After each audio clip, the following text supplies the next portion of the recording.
of this webinar, as you probably know, is to explore the nature of England's northern identities, to understand what they are and how they may be changing, but also, because we're interested in politics and identity, to understand the political significance of northern identities. In recent years, we have seen the rise of some very prominent directly elected mayors, some of whom, not all of whom, but some of whom appeal to ideas of parts of the north or of northernness. We've had governments having initiatives like the Northern Powerhouse. All the political parties are performing a promising devolution in one form or another. And what we want to try and get to this afternoon is some understanding of the role that England's northern identities might play in the future governance of England and of the north of England in particular. To what extent can they be mobilized politically to support change? To what extent do northern identities help decide how to design devolved institutions? And we should always remember that this is against a tradition of doing things very differently in England. The dominant approach in the past has been a technocratic one, looking at functional market areas, city regions, the economics of agglomeration. An approach that may sometimes map onto historic identities by coincidence, but often quite different to where actually people feel and live themselves. Now, we've got a great panel tonight to talk about this, and I'll introduce them quickly now and then in turn. We've got Brian Groom, a journalist, commentator, author of the best-selling Northerners. Ryan Swift, just completing his PhD on the politics of northernness at Leeds University and a research fellow for IPPR North. And very much at the last minute, because Amreen Qureshi had to drop out, unfortunately, Professor Natasha Valls from Teesside University. Natasha seems to be having significant IT problems at the moment, but I hope she'll join us in due course. But can I go first to Brian Groom, who's going to set the scene and talk a bit about the nature of northern identities. Brian, over to you. Thanks very much, John. Hello to everybody, and thanks very much for inviting me to this event. One point I should probably begin by making is that in my book, I don't try to define northern identity.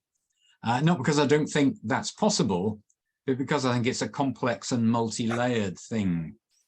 In the title of this seminar, we talk about the identities of Northern England. For example, I would consider myself a Stretfordian, Mancunian, Lancastrian, and a Northerner.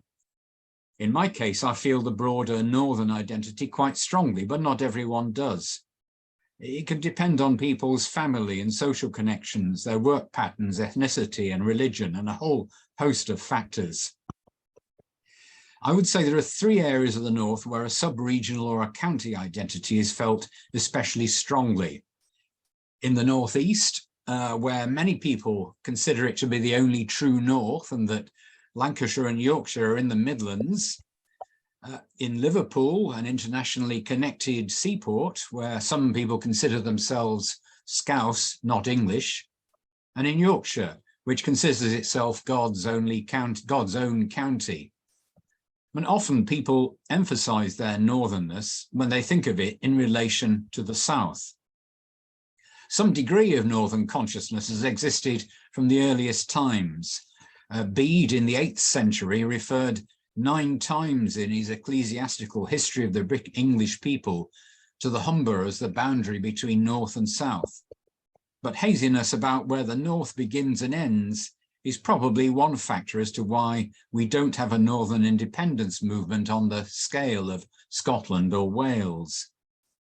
Northern England, after all, hasn't been a single administrative unit since Anglo-Saxon times, so it's a cultural question. The Scottish border was largely fixed in 1237. There's sea down 2 sides. There is a wide grey area in the south, but insofar as boundaries have been drawn for one purpose or another over the centuries, these have shifted. So, for example, Cheshire is today counted as part of the Northwest for government and statistical purposes. But in Anglo-Saxon times, it was in Mercia, not in Northumbria. And within the north, there are plenty of historic local rivalries.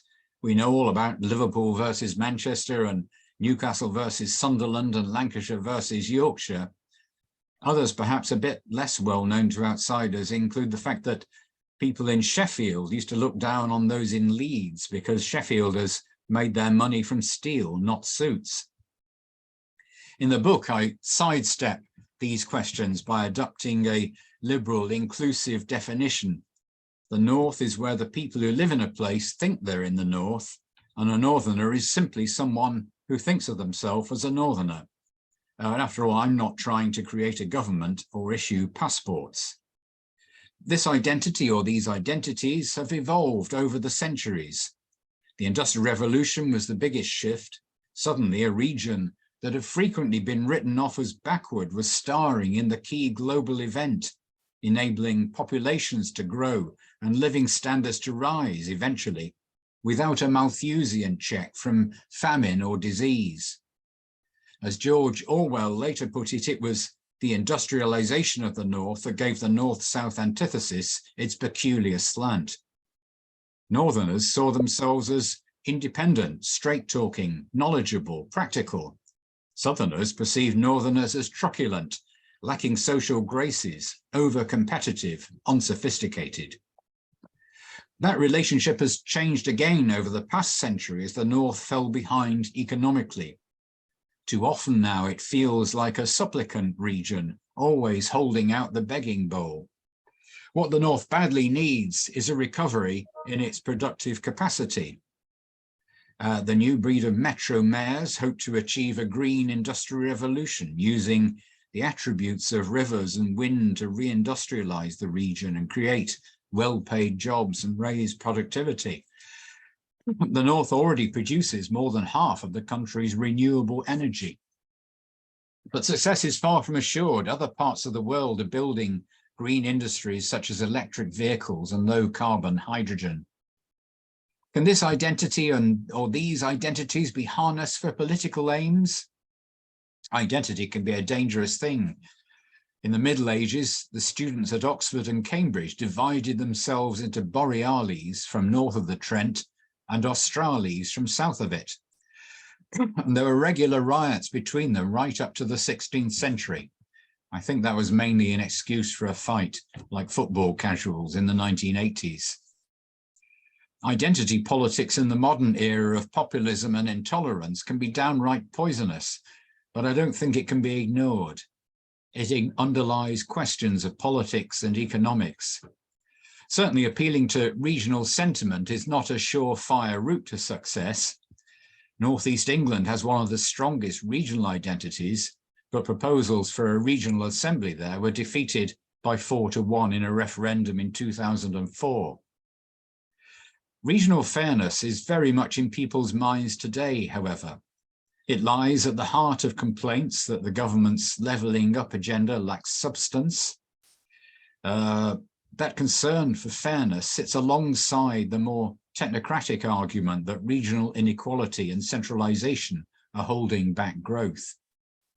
Now, I don't have a manifesto, but I broadly ascribe to the view that it's hard for a region to thrive unless its people and their representatives have a strong voice in the issues affecting them. One lesson from successful regeneration schemes, most notably the revival of Eastern Germany, or perhaps the recovery of some of our northern cities since the 1980s, is that you usually need local cooperation between public and private sectors, together with a degree of buy-in from national government. There are some optimistic signs. Mayors and councils across the north appear more willing than in the past to set aside historic rivalries and work together, just as long as they don't have to agree where the capital of the north is. And both Conservatives and Labour are talking cautiously about a degree of devolution. The government is exploring giving mayors a single funding pot and flexibility over how it is spent by pooling various funding streams. Labour is talking about 3-year financial settlements for councils and new powers for mayors and councils over employment support, transport, energy, climate change, housing, culture, childcare provision, and how councils run their finances. Neither is terribly keen on fiscal devolution. The Treasury doesn't like Andy Street's idea of mayors keeping a proportion of the VAT and corporation tax revenues raised locally. Labour seems far from keen on Andy Burnham's proposal for a Northern Barnett formula. But both parties have bought the central economic argument about unbalanced growth, and they're acutely aware that if they offend against people's feelings about fairness towards their community, there is likely to be a political cost. Thank you very much. That's my lot. Brian, thank you very much indeed. And that's a great opening, and puts the question of perceptions of fairness alongside ones of identity and what we're talking about this afternoon. Just to say to the audience here, there's a Q&A function on this call. So if you'd like to put a question, I will put questions from the chair just because it's simpler that way. But if you'd like to add to the list of questions, you can also indicate if you particularly like somebody else's question and you'd like to see it answered. So do use that. There is also a chat function if people want to have a parallel discussion while people are talking. I'm now going to go to Ryan Swift, who's our second speaker, and I'm pleased that Natasha Val has joined us, and she'll be a respondent after Ryan has spoken. So Ryan, over to you. Thanks, John, and thanks a lot for inviting me this afternoon. So much of what I'll talk about here is based on research from my PhD thesis, which I've just recently submitted. So that looked at the politics of the North more broadly, but within it, I've looked quite a bit at ideas around identity in the North. So as part of the research, I carried out over 70 interviews with political actors all across the North. So from that, I've been able to pull together some hopefully interesting highlights and insights on feelings around identity from all across the region. So what's clear is that identities aren't mutually exclusive, as Brian said, and that they're often complicatedly layered. So I'll briefly talk about 3 different levels of identity and the politics of them, and present some snapshots of the findings from my research interviews. So first, I'll look at regional and local identities and touch on the role that identity plays in current thinking on devolution. Second, I'll talk about pan-Northern identity and its role in the politics and governance of the North. And third, I'll briefly look at understandings of Northernness and its relationship with Englishness. So to start with local and regional identities and devolution, given the focus on the geography of city regions associated with the so-called Northern Powerhouse agenda, the initial phase of devolution deals across the North was largely focused on what were seen to be functional economic areas. So this resulted in deals in Greater Manchester, Liverpool City region, South Yorkshire, and more recently, West Yorkshire, that are largely seen to reflect some form of city region economic geography. But even that's been contentious. So for example, an interview in Harrogate spoke of being economically linked with West Yorkshire, but not included in the deal there. And over in Chesterfield, spoke of how people there felt strongly about not being included in the Sheffield City region. And a representative from High Peak noted that people there have close economic links with both South Yorkshire and Greater Manchester, but are excluded from each and instead of sandwiched between both deals.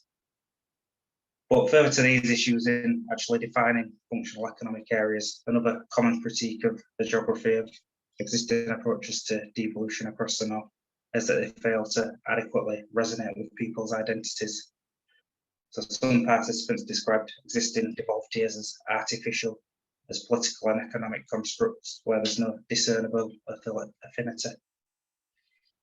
In contrast, others suggested that some of the existing combined authorities across the North are actually beginning, or at least have the potential to become spaces of strong identity attachment, and talked of place shaping activities that are taking place, particularly in places like Greater Manchester. But in thinking about alternative approaches to governance in the North, some highlighted the importance and the potential of existing county identities. So it was argued that there's greater understanding of what counties are and that the public can more easily identify with them.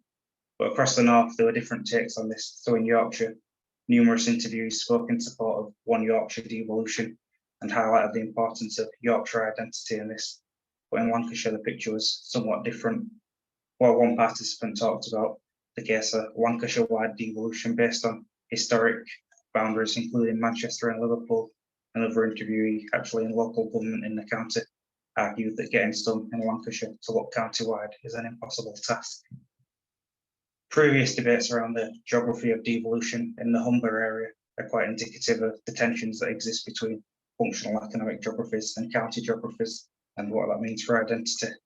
So on the north bank of the river, there was much appetite for a pan-Humber devolution deal that would include Hull and towns such as Grimsby and Scunthorpe in north east Lincolnshire.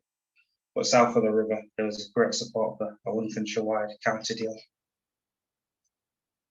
Above the county level, there appears to be only a limited appetite for regional governance in the north at a level similar to the existing statistical regions such as the northwest or the northeast. Partly this could be down to memories of the 2004 northeast referendum, which was still highlighted by some. But ironically, the new northeast devolution deal will now cover the whole of the region that would have covered, apart from the Tees Valley, which obviously has its own combined authority already. Moving on to look above the local and regional level, what about the identity and politics of northernness as a whole? So on the surface, there's a potential that the strong local and regional attachments across the north that I've just touched on limit a sense of collective pan-northern identity. So again, county identities seem to be important, a well-known but not particularly bitter rivalry between Yorkshire and Lancashire, and also intra-northern city and town rivalries too, so Liverpool and Manchester, Newcastle and Sunderland, for example. But despite these intra-northern rivalries and tensions, it's important to remember that identity attachments are layered. So strong local and regional attachments within the north aren't necessarily a barrier to there also being a shared sense of northern identity. Indeed, the strength of local attachments within the north might actually play into wider notions of northernness. So arguments were made by some that local pride is something that's very distinctive in the north, and that there's a sense that being northern means having a local identity as well. In fact, when asked to define the north, many interviewees talked of there being northern places, and that there's a sense that strong cultural attachments to these respective northern places feeds into wider attachments to northernness. Predominantly, the ideas of a sense of collective northernness tend to be built on recognition of shared socio-economic histories and contemporary challenges, as well as shared political grievances across the region. So there's a range of shared memories and ideas and characteristics that are commonly invoked to frame a distinct and at least partially unifying sense of northernness. Northern identity also seems to be, as Brian touched on, rooted in perceptions of the south of England, and there was a widespread sense that collectively the north defines itself in contrast and opposition, if you like, to the south. So given all of this, there was a sense amongst many interviewees that the north's distinct in England as a mega region that holds significant resonance both in the north and externally. And I use the term mega region because in terms of identity, I think it's fair to see the north as being a region of both one and many. So one vast region with smaller regions and sub-regions within it. In terms of the impacts of this on the governance of the north, there's been, or there continues to be, a number of pan-northern initiatives like the Northern Powerhouse Agenda, the Convention of the North, and bodies like Transport for the North and the MP11. Northern political leaders and the northern media are also increasingly cooperating to politicise the region as a whole and highlight some of the shared challenges and grievances. But despite this, there appears to be little appetite for a more formal pan-northern level of government. So whilst the vast majority of research participants were in favour of continuing or bolstering informal pan-northern cooperation, and some were keen on more pan-northern powers in some specific policy areas, only a small number talked about the potential for more formal pan-northern governance structures. Lastly, to look briefly at the relationship between northern identities and Englishness.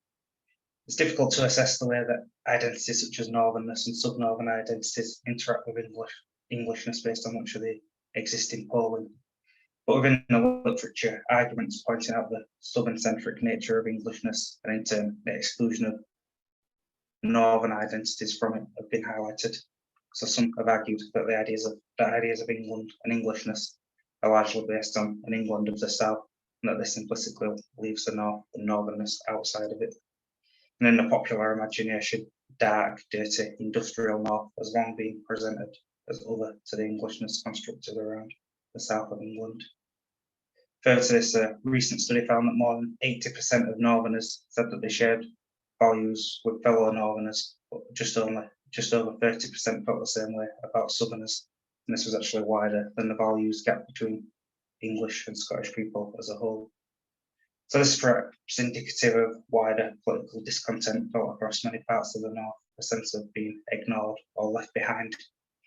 But it might also be seen in the context of long-standing ideas that the North, or at least notable parts of it, have more in common with other nations rather than a perceived southern-centric England. So historic and persistent ties between the north of England, especially the far north and Scotland, are recognised. In other parts of the north, such as Liverpool, historic links with Ireland are said to result in a complicated relationship with England. Yet, while these ideas of the north as un-English are interesting and to an extent valid, the degree to which England as a country and Englishness as a sense of identity is seen as alien to the north, both in the recent past and present, shouldn't be overstated. So England and ideas of Englishness are deep-rooted, and certainly there are no signs to suggest that there's a deep and widespread sense of complete alienation between the north and the rest of England. There's no widespread and significant pan-northern regionalist movement, for example. So as such, I think it's more appropriate to think of northern identity as a distinct strand of Englishness, which pulls in then local and pan-northern identities that we've talked about already, but nest them within Englishness. So as I've tried to touch on in this talk, it's a key feature of identities that they're not mutually exclusive and they operate in nested ways, both upwards and downwards. And this certainly appears to be the case across the north. So I'll leave it there for now. Perhaps we can unpack a bit more of it and the politics of it in the discussion shortly.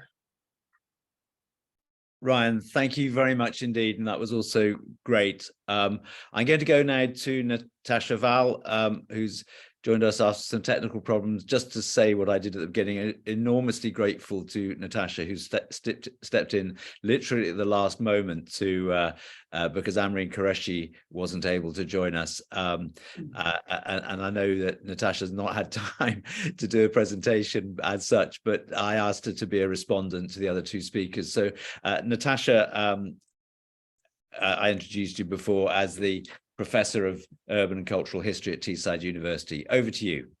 Thanks very much. Can you hear me okay? Because I've had to move into this larger space so you can hear me fine. That's great.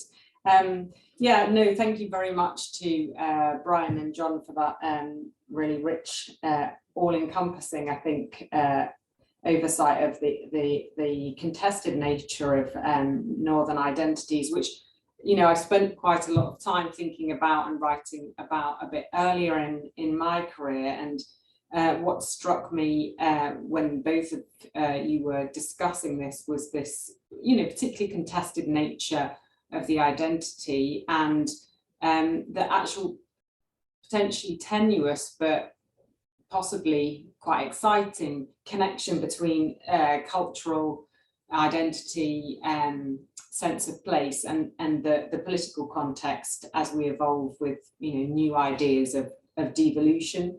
I moved to the north where I've lived in the late 90s to start research for my PhD, and what struck me, having not lived consistently in the north at that point, was that there was, you know, a very clear kind of cultural expression of place affinity through predominantly dialect, which, you know, is really very striking and something that you know, I can move in and out of as an interloper, but my children that are born and raised in the north cannot divest themselves of that and will carry that identity through their dialect and their language wherever they go. And I've sort of followed that path of exploring that and found that, you know, there's a whole literature and an arc of history of literature and poetry quite closely aligned to the history of the North, and particularly the Northeast where I was located,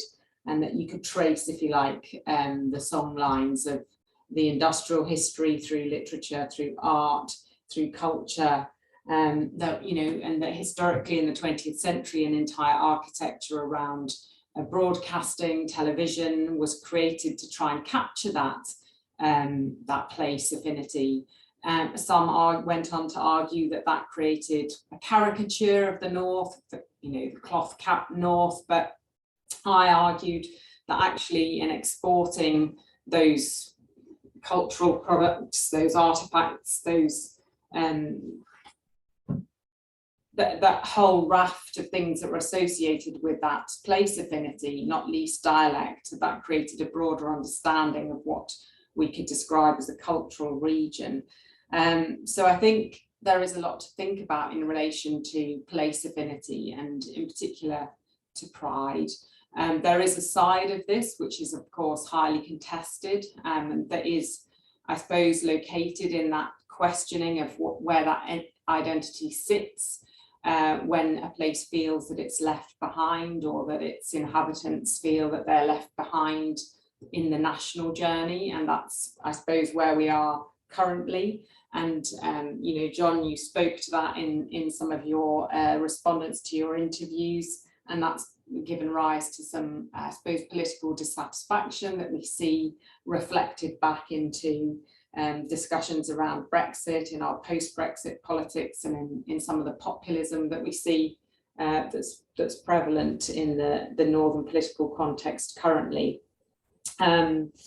I live currently in the sort of Teesside area, and that's a part of the North that's you know, benefited now from a devolved mayoral authority established in 2016 that was specifically intended actually to speak to the creation of a positive sense of place through a raft of quite high profile public projects around capital investment, around the rehabilitation of the industrial sites following the closure of the steel industry, and with a real focus around green energy and new technology.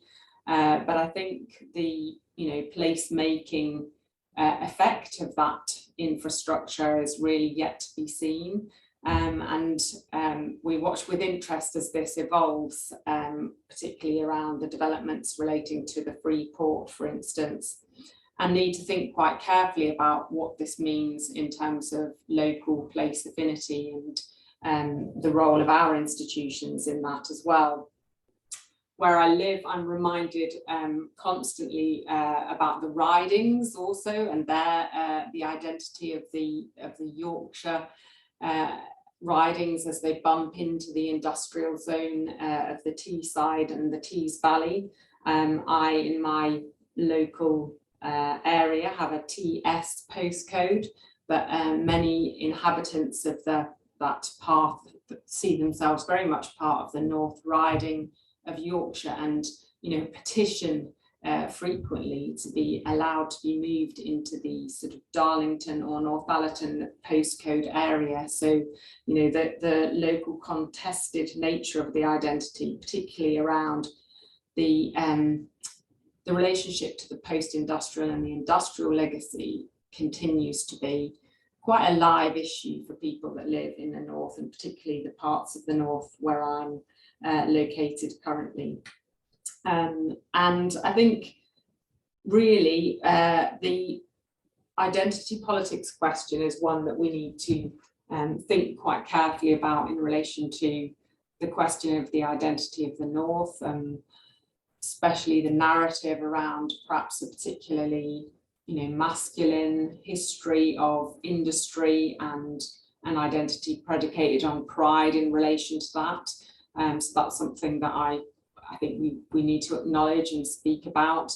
The danger, I suppose, around reinforcing some of those caricatures and some of those cohesive stories is that it becomes an identity that is can be described as a fortress identity that is, lacks an openness and then perhaps lacks the capability to think about how it might adapt and change in the future. So yeah, thank you very much to both Brian and John. And I look forward to fielding any questions in relation to my contribution and yours too. Thank you very much. Thank you very much indeed. Just to say, Natasha, because we didn't have a chance to talk properly before the beginning, it was Ryan rather than John who was talking about the research. Oh, right. Okay. Sorry about that. No, that's okay. We didn't have time for introductions. Can I just say to people on the call, please do put questions in the Q&A, and I believe that the chat function should now be working, but let's see how we get on. I should say from my point of view, my contribution to this discussion, until I was 63, I lived my entire life within 1.5 miles of the south coast of England before venturing north by about 12 miles to Winchester. So I'm in no position to comment on northern identities. I can, though, attest to the frustration that people feel when they get lumped together as the South, as though everywhere is London. Let's go into the questions here, and I'm going to take the first part of one that's come in from an anonymous attendee and build on it a bit. They ask, to what degree do the panelists think northern identities are manipulated for political ends? So in what sense are perhaps politicians trying to exploit the many layered sense of northernness that we've talked about? Perhaps I could add that, or put it a different way, which is that aside from what the newspapers say and what politicians say, is being from the north or a part of the north a part of everyday conversation amongst northerners? Perhaps I could ask each of the panel members to put their cameras on now, and Brian, perhaps could you respond to that one first, then I'll bring the others in. So is this a manipulative process, or is this actually the lived reality of being in the north, that to talk of being from the north or your bit of it is just the way people talk about themselves? I mean, I think that the politicians obviously will use whatever identity issues suit their book at a particular time, and in a way, I'm impressed by how little of attempted manipulation there is at the moment, compared with sometimes in the past. I think it's possibly because the North lacks power and investment, and so therefore it's less tempted to try and score points between each other. Sometimes you see it, there's a lot of people taking a pot shot at Ben Houchen in Teesside, and a lot of arguments around aspects of what he's doing there as a Conservative mayor. But on the whole, I think it's fairly muted. I think the identity question is more an kind of underlying question, and it's more of a bit of it's that almost inevitably, whatever formula or structure you try to devolve for devolution or for policy development, you're going to hit objections. Whenever you draw a boundary for any purpose at any time, there are people who fall, in their view, on the wrong side of it and think it's the wrong one. So I think it's more of a pitfall from that point of view for politicians than it is an opportunity for manipulation. Right, thanks. Ryan, and perhaps I could chuck on top of that. My impression is the different mayors in the north vary quite a bit in the extent to which they appeal to a broader northern identity rather than their particular locality. Would that be right?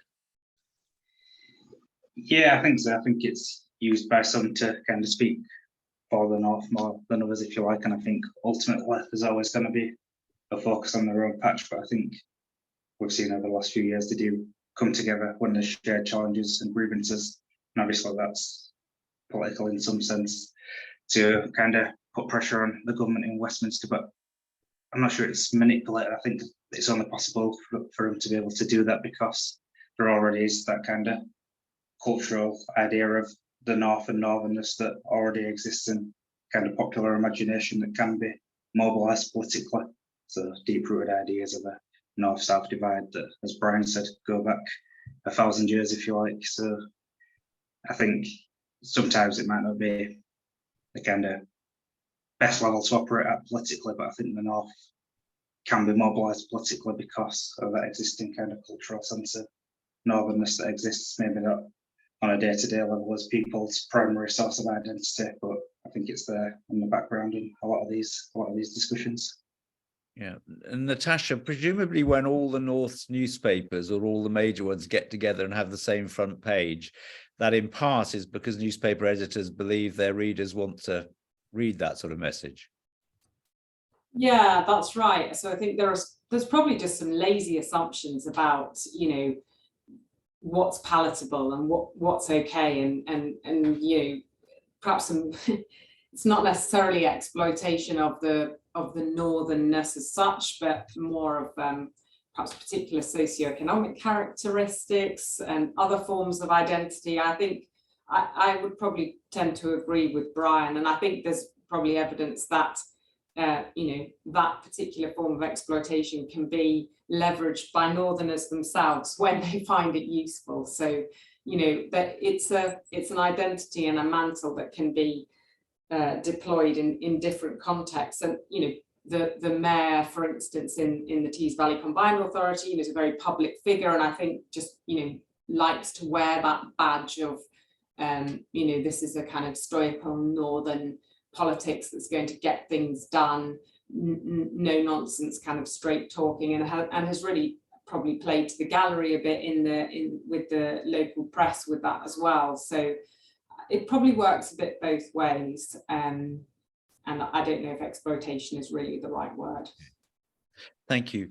Now, I'm interested to know, to what extent do we think the salience of these identities has changed, say, over the last 20 years? Because as Brian reminded us, in fact, it is nearly 20 years now since the North East referendum was defeated by Dominic Cummings with a white elephant. And even if the assembly powers were pretty weak, which was obviously one of the problems with it, there obviously wasn't a huge Northeast feeling that they wanted this thing. In other areas of identity, things have changed hugely over that period of time. The salience of Scottish identity north of the border, the fact that England's national identities polarized markedly over Brexit and the 2019 election. If you went back and redid a Northeast referendum tomorrow, does anybody think it would be different? I got the impression, Ryan, from what you were saying, that there's not necessarily a huge amount of enthusiasm for reflecting identities in governance structures. Yeah, I mean, I've not done a great deal on kind of public attitudes, but from my my perspective, based on what I have done, I think it's not so much the identity aspect of it; it's the kind of another layer of politicians' idea that it'd still be unpopular. So, as we're seeing now, both the main parties are shifting to embrace devolution and talking about rolling it out all across England, and I think that's welcome, and I think we'll be buying for it once it's there. But I think the appetite for it immediately right now is probably not at the forefront of people's minds in terms of how that connects with identities, as I've tried to touch on in my talk. Identities are felt differently in different places all across the north, so some institutions that might resonate with some won't resonate with others. So I think the important thing is, in thinking about the geography of devolution, how once you've settled on a geography that's suitable, how you actually kind of build a sense of place and identity in that can be used to engage people politically with that process. And just before I bring the others in, do you get a sense that this, though, is a dynamic process, that the salience and perhaps even what people identify with is actually changing and will continue to change because of politicians, or because of economic unfairness, or because of government initiatives?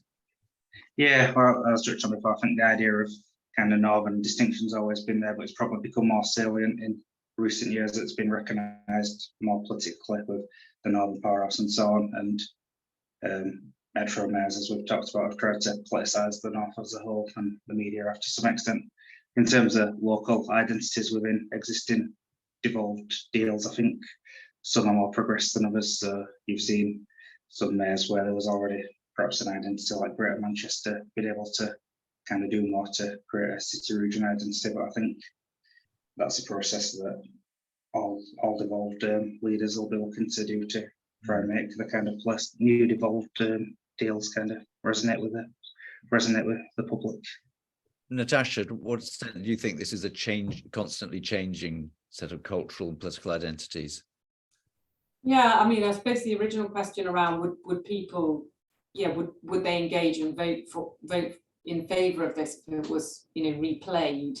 I think you would have the same issue probably that you had in 2004, and also overlaying on that the issue that we've seen in local and national elections, that those that might vote are likely to vote no, and perhaps we're not getting engagement, particularly from other demographics, particularly young people who have got other ways in which they might express their identities, and their engagement in a formal process in relation to voting for this might be fairly limited. So yeah, in my view, I think it might produce the same outcome if we replayed 2004. Okay, Brian, thoughts? Yeah, well, as an example of the way attitudes changed, I would cite the Humber region, which I know because I started work in Goole in 1976. Now, Goole was historically just about in the West Riding of Yorkshire. The time I started work, it was in Humberside, and now it's covered by East Riding Council. And you probably all remember the huge fuss of objections to Humberside County Council and the whole idea of creating a region around a big river where the identity was held to be strong on either side of it, but didn't have much to do with each other. And after long years of campaigning, it was ditched and it went. But today, the local authorities and businesses on both sides of the Humber are cooperating in marketing the region as the energy estuary, hoping to build a future out of offshore wind and things like that. Now, I don't live there now, so I don't know what the average citizen's attitudes to that is, but I've not picked up a lot of opposition or objection to that. And I think when people can see there's a logic, an economic logic that, then perceptions can change about different places. Oh, that's interesting, because that's a sort of modern version or contemporary version of what you were saying earlier about the extent to which northern identities were in part rooted in the Industrial Revolution and the sense of northern success and place. Could I just pick up with all of you from a point that Natasha raised about young people and people not necessarily buying into this? Obviously, the North, like the rest of England, perhaps less so than London, but is now has many diverse communities, many ethnic minority communities, grown particularly from the 1960s onwards. Can I just ask a general question? To what extent would there be any real differences between the extent to which, I mean, ethnic minorities clearly itself is a huge category, but the extent to which minority communities would buy in to these ideas of northernness that might be seen as more traditionally rooted in the majority community? Ryan, did your research cover any of that? Yeah, I tried to look at it a little bit, but it was difficult to get any kind of clear data on it. But I think for some there's a sense that perhaps local and regional identities can actually be more inclusive than national identities. Perhaps we know that sometimes ethnic minorities are less likely to identify as English, for example. So there's a sense that maybe a local and regional level could be more inclusive in that sense. But I definitely think it's something that would be worth looking at in more detail. Yeah, that fits certainly some of the evidence out there. Natasha or Brian, do you have anything to add on that? I mean, I feel like I'm coming across as the naysayer of kind of northern inclusivity. And I think I would, there is definitely there is a community-based identity and strong evidence of pride in place that I think can be very, very inclusive, very welcoming of newer communities, and we certainly see that in the increasingly diverse Tees Valley. But equally, there are examples of quite pernicious exclusivity predicated in this is our place and it's a northern place. And we could find evidence of both of those. So I think we need to be mindful of that, the presence of the latter as well. Thanks very much. Don't worry about being an naysayer. There are no rights or wrongs in this discussion for me. I think we're all, it is a complex situation and you're unpicking it well. Brian, anything to add on that, or shall I? No, I mean, I can, the other example I'd give of these things changing is that where I live in, I'm talking to you from Saddleworth, which is historically in the West Riding of Yorkshire, but now part of Greater Manchester, a great bone of contention when it was introduced in 1974, still is for some young people, but some people, but the mix has changed in that back then it would have been all locally born people working in the mills. Now it's a more diverse economy, probably half the population are incomers of one kind or another. It's become Manchester commuter territory, people work in services, that sort of thing.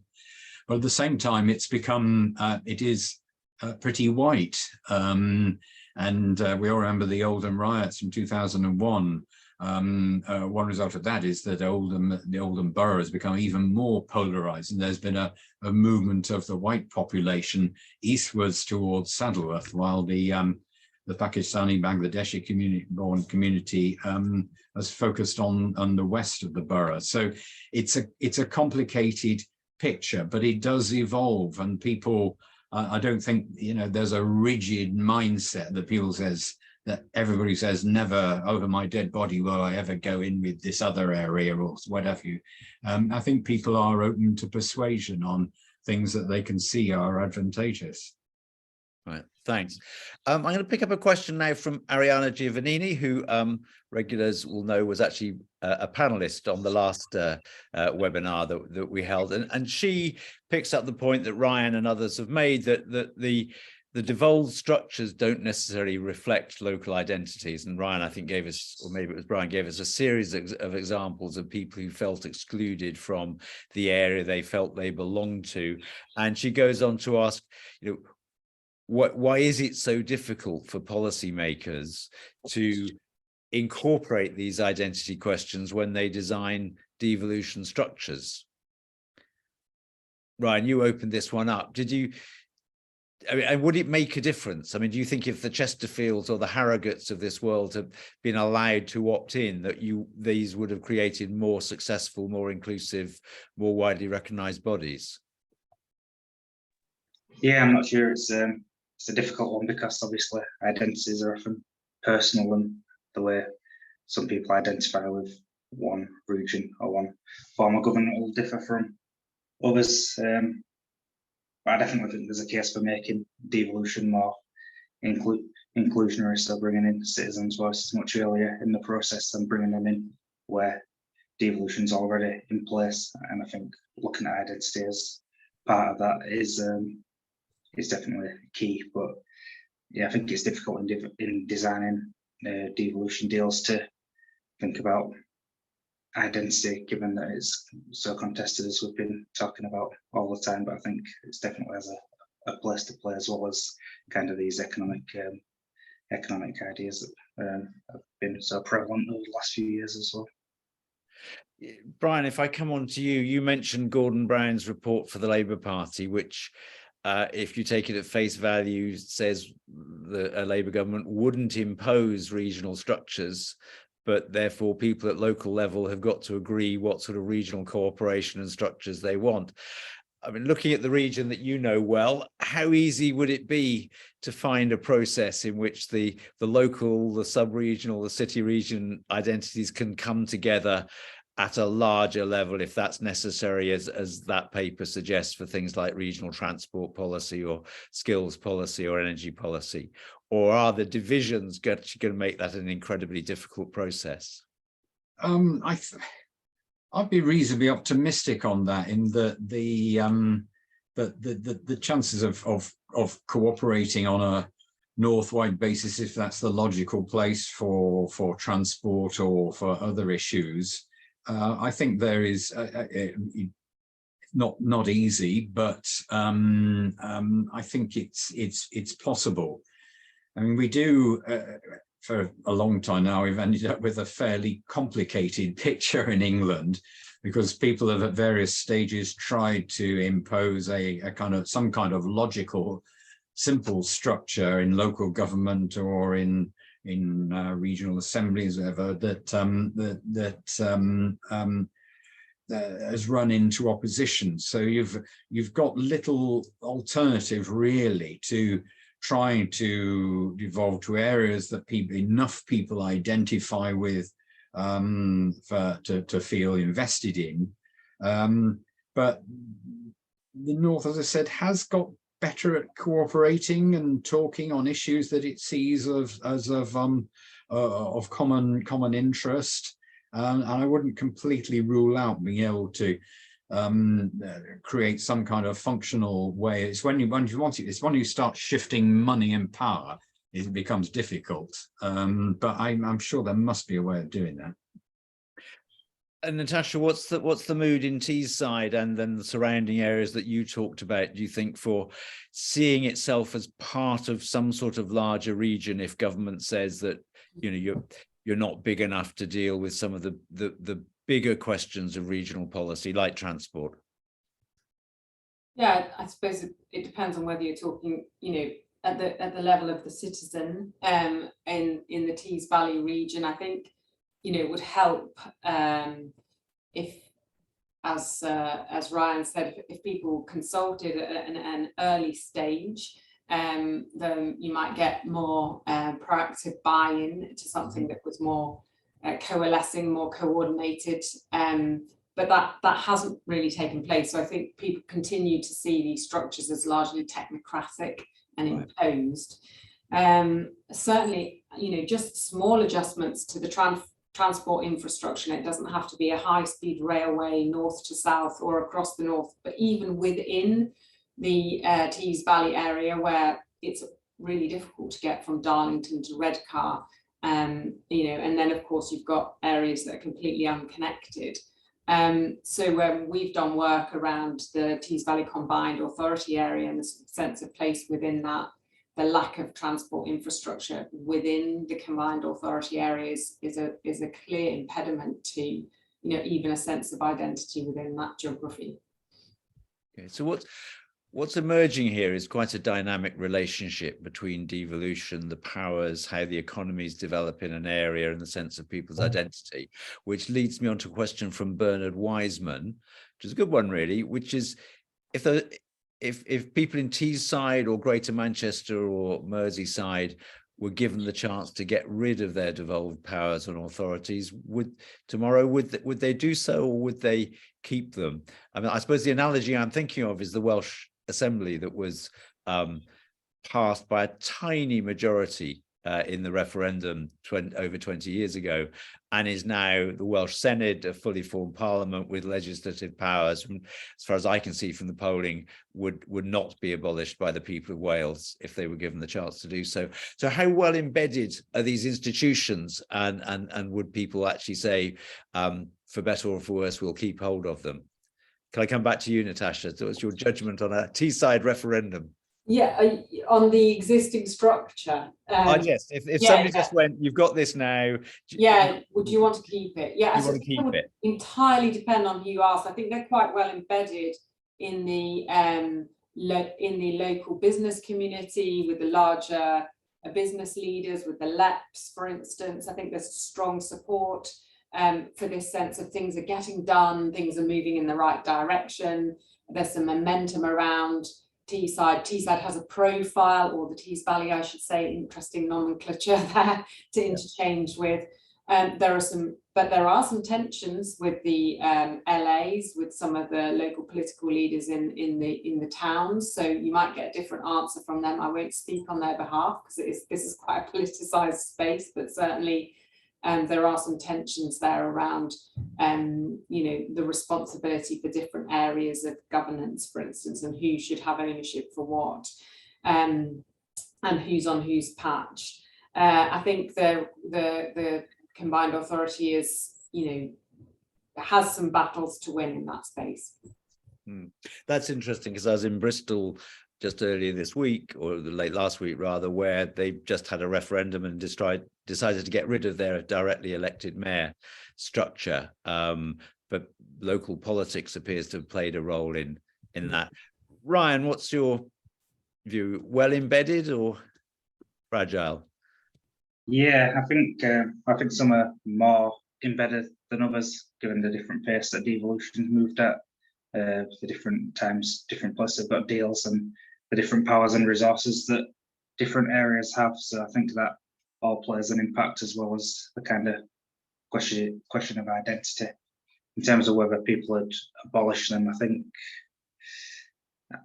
think in some areas perhaps there'd be a kind of political apathy that might suggest they would, but I think in others there's kind of things that can point to say this is getting done. But I think largely it's still early days, and I think they need to be embedded more. And I think there's more that kind of combined authorities could do to try and do that. But turnout in local elections last year went up slightly in some areas, but I think there still needs to be more to be done to really get it embedded. Thanks, Brian. Well, I note that the politicians have generally avoided regional referendums since 2004. The metro mayors were not introduced with referendums, and though we've had them, as you say, we had a lot of the local authority mayors have had referendums. It's hard to it's hard to tell what the degree of identity with the sort of the mayoralties and things beyond local authorities really is. And the problem with referendums is that they tend to get bound up in the politics of the time when you call them and the issues surrounding that.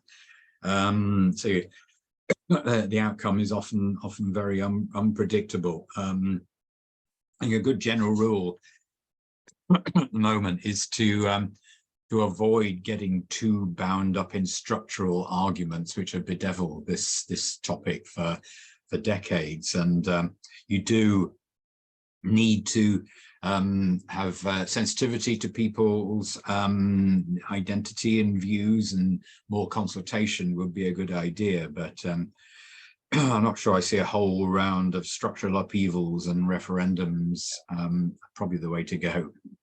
No, I think it's interesting. I think the point of that question was really about, I mean, I guess my assumption is that although originally there was a referendum on having a mayor in Greater Manchester and people in Manchester said no, they've now had one for some time.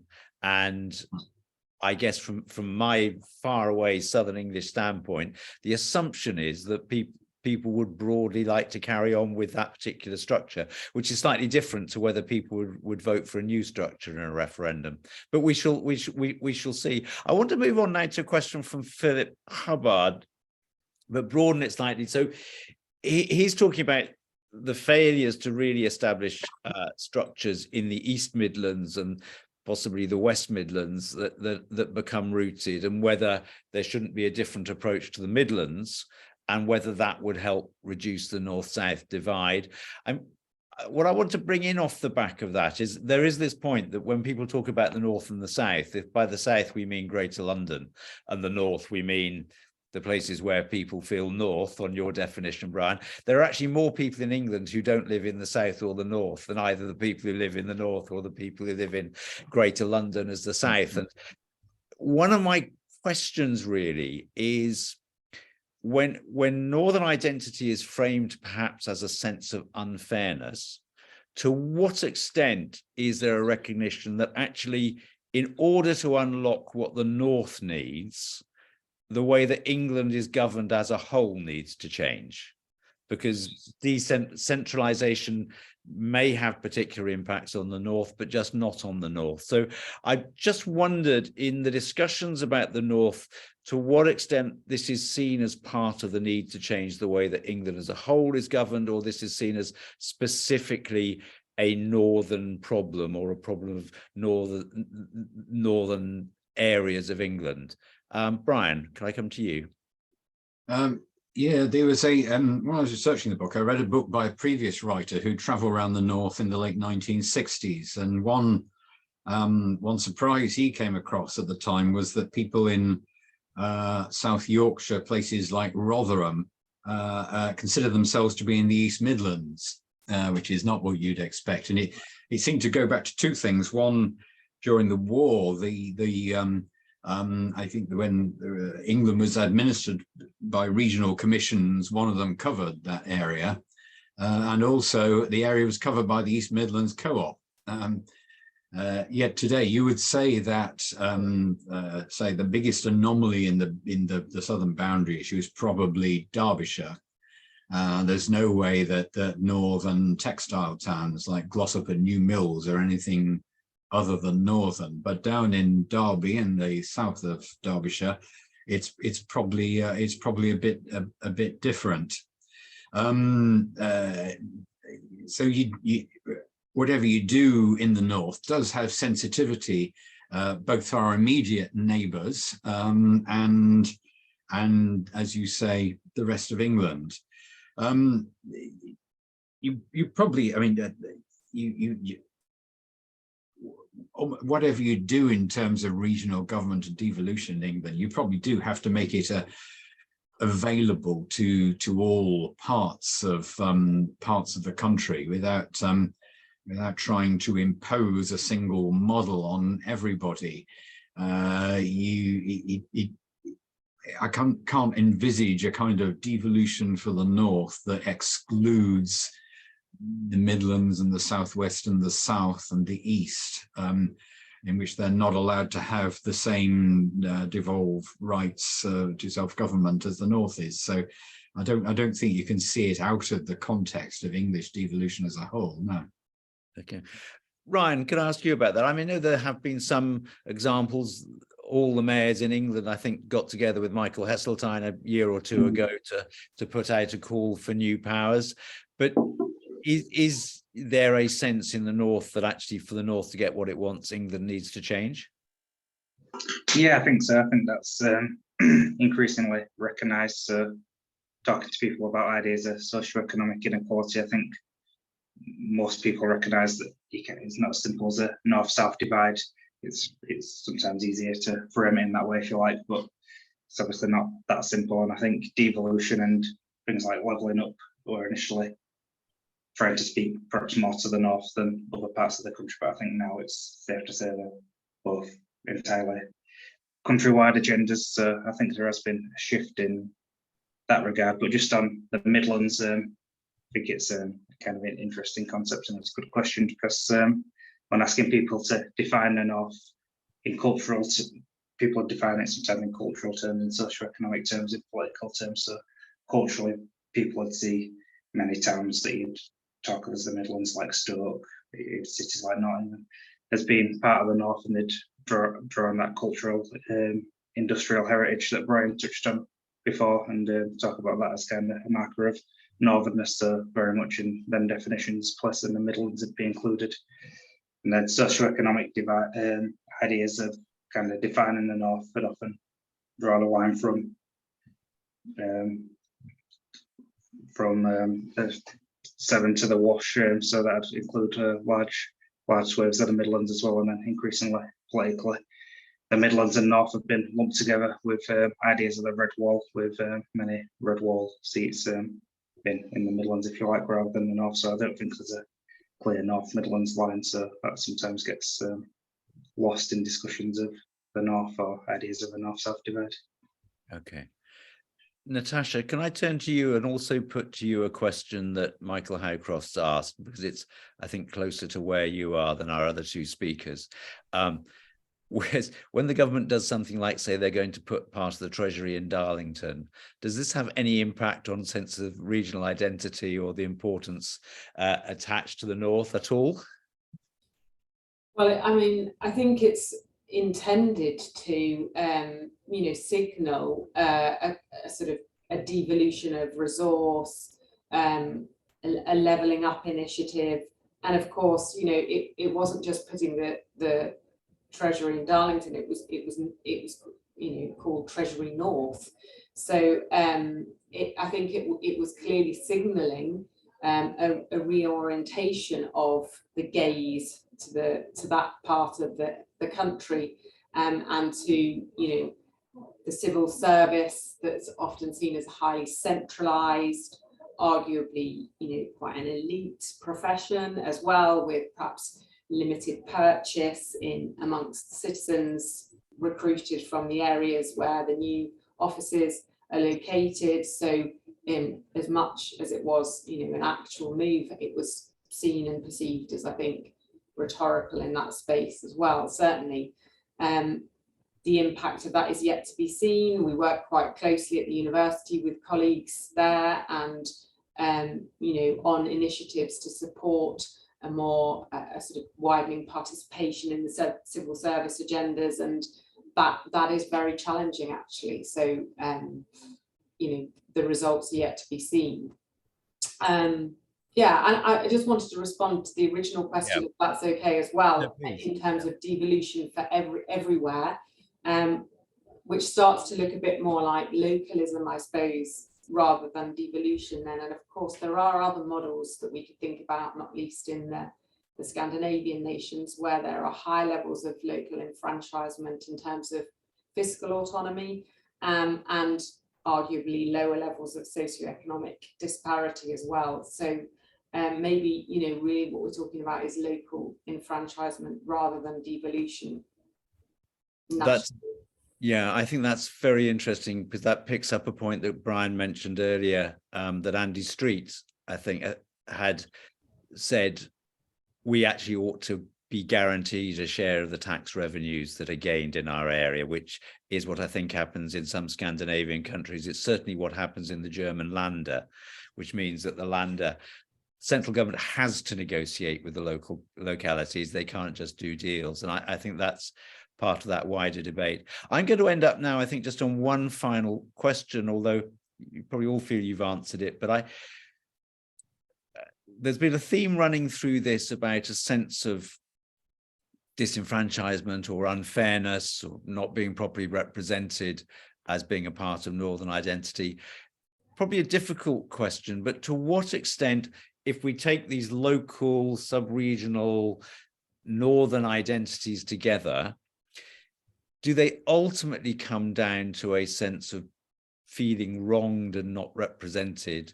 Or are they actually now something that we see as a positive, of people who increasingly feel they have a vision of what could be achieved in their area if only they had the powers to do it? So final question, Northernness, negative or positive? Ryan, then I'll go to Natasha, then finally to Brian.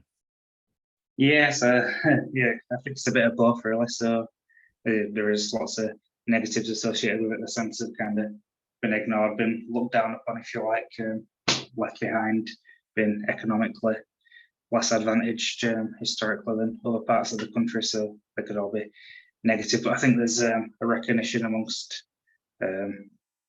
political actors in the North that there's a positive case to make for the North as well. It can't just all be kind of going to Westminster begging for handouts. There's a positive vision of the North, and I think culturally amongst ordinary people in the North would feel that too. They point to music and film and TV and talk about all the positives of Northernness and being from the North, not just any negative dimensions of it. So yeah, a bit of both. Thank you. Natasha. I want to end on a positive note. I think there's a huge reservoir of talent and a kind of spirit of cooperation and collaboration and potential that just needs to be empowered, and people need to be asked about what their proposed solutions are, because the ones that have been, you know, technocratically imposed, as we've discussed, just haven't really worked. So it's just, you know, unlocking that latent reservoir of talent and harnessing it. Thank you, Brian. Yeah, and the bit of both argument. I was struck when I read Sebastian Payne's book, Broken Heartlands, about the crumbling of parts of the so-called Red Wall, the extent to which a lot of northern constituencies seem to be almost simultaneously left behind and yet newly prosperous. And it sounds like a contradiction in terms, but it's what the root of it, a lot of it was the weakening and crumbling of the old communal institutions, big factories, trade unions, and a much more individual economy, people working in the private sector or maybe the public sector, living often in newly built houses. It's much more fluid and less tribal. Now, it's not to say that the Red Wall won't all go back to Labour next time, because the government's pretty unpopular. But it suggests that all these identities that we talk about are fairly fluid now, again, to end on a perhaps optimistic note in relation to that, it's though there are a lot of strongly felt identities, it's not completely tribal. Old tribalisms do break down. They can be social, they can be class ones, and they can be geographical ones as well. So I think it is possible to construct ways for people to come together and acquire new powers and do new things for different and wider groups of the population in the North than perhaps they have done historically. Thank you all very much indeed. I won't attempt to summarize, but that's a very positive note to lead on. And I guess my sense is none of you have said that identities are the answer to everything, but you've all in one way or another said they have to be part of the answer if it's actually going to work. And that note there, the sense of the optimism, if people can be empowered to shape things for themselves and can get a fair deal, provides a good way forward for this part of England, but quite possibly by analogy for England as a whole. Thank you to our audience. Our next webinar is on the 28th of February, when we'll be looking at the next election and ask what are the factors that will determine who will win England. But for now, thank you very much indeed, and particular thanks to our speakers. Good night. Thank you, John.